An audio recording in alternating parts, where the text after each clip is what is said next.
The car industry is on edge. Trump's threatened tariffs could see up to 25% slapped on imports, potentially adding $3,000 onto the average price of a new car. Nissan is in free fall. Trump's tariffs have hit hard, factories are cutting shifts, and thousands of jobs hang in the balance.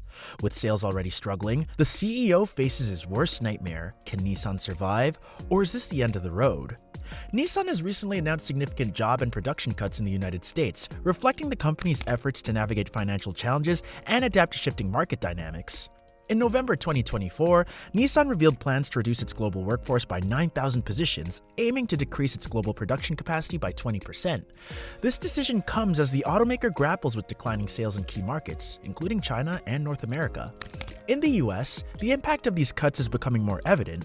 Nissan has offered voluntary buyout packages to its employees at its production facilities in Tennessee and Mississippi, seeking to reduce its labor force without restoring to involuntary layoffs. The Smyrna, Tennessee plant, which produces models like the Rogue SUV, is set to reduce one of its 2 production shifts by April 2025.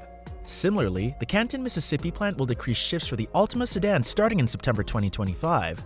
The Discharge engine plant in Tennessee is also undergoing production adjustments and offering buyouts to its workforce. Short-term problems of Nissan and the long-term vision of Honda. Do you think Nissan is being do you think Honda is being pushed into this deal by the... These measures underscored Nissan's strategy to align its production capacity with current market demand. The company sold 3.3 million vehicles globally in 2024, marking a 7.9% decline from the previous year. Despite a slight improvement in US sales, which saw a 0.8% increase with 924,008 vehicles sold, the overall downturn has prompted Nissan to implement these cost-cutting initiatives. The uncertainty surrounding the excel number of American workers affected by these cuts has raised concerns among employees and local communities.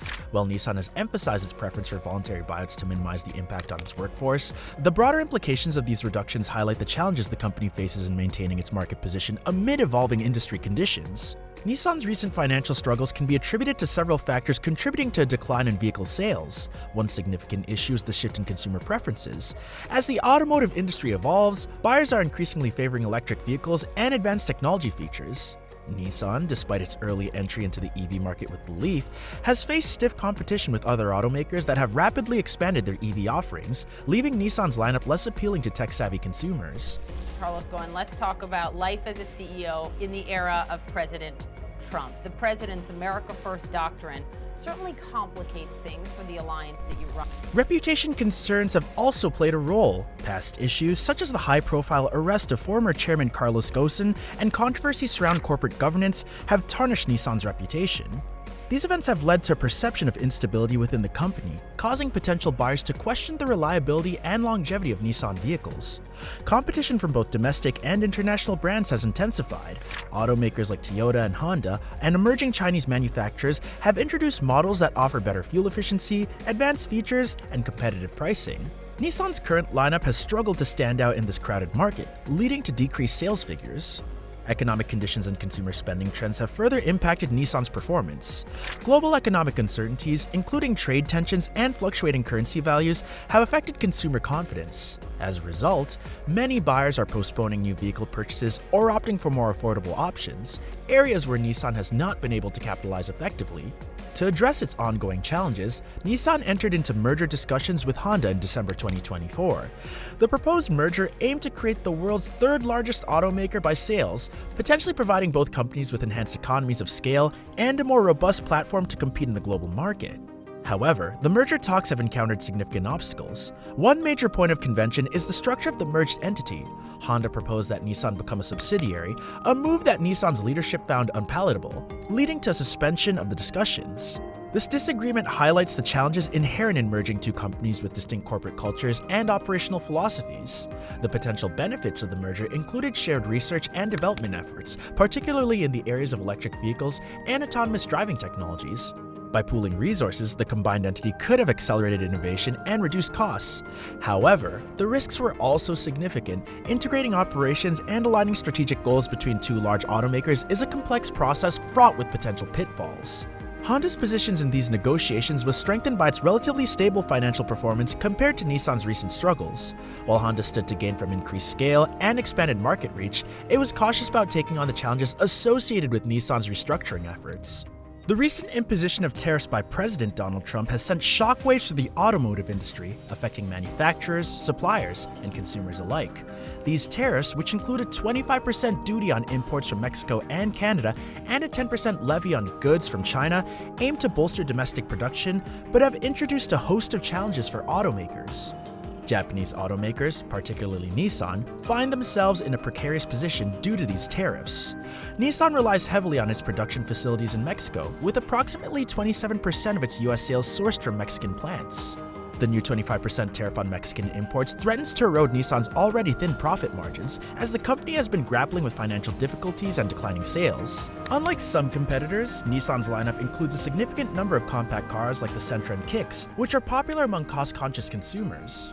Passing the increased costs on to these buyers could lead to a substantial drop in sales, further exacerbating the company's challenges. The immediate consequence of these tariffs is the potential increase in vehicle prices. Automakers may have to raise prices to offset the additional costs imposed by the tariffs. For Nissan, this could mean higher prices for models imported from Mexico, making them less competitive in the US market. Consumers might find themselves paying more for the same vehicles, which could dampen demand and force buyers to consider alternative brands or models. Beyond pricing, the tariffs could lead to significant reshuffling of auto manufacturing and jobs on a global scale. Manufacturers might consider relocating production to countries with more favorable trade items or increase domestic production to mitigate tariff impacts. However, such shifts are complex and require substantial investment and time.